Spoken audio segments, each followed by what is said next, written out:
Science కూడా అందని ఒక అద్భుతం.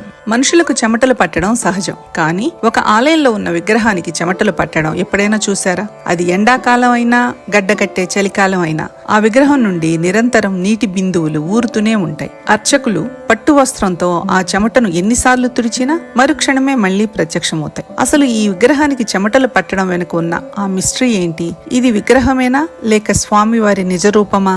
ఆంధ్రప్రదేశ్లోని కదిరి లక్ష్మీ నరసింహస్వామి ఆలయంలో జరిగే ఈ అద్భుతం వెనుక ఉన్న రహస్యాలను ఈ వీడియోలో తెలుసుకుందాం.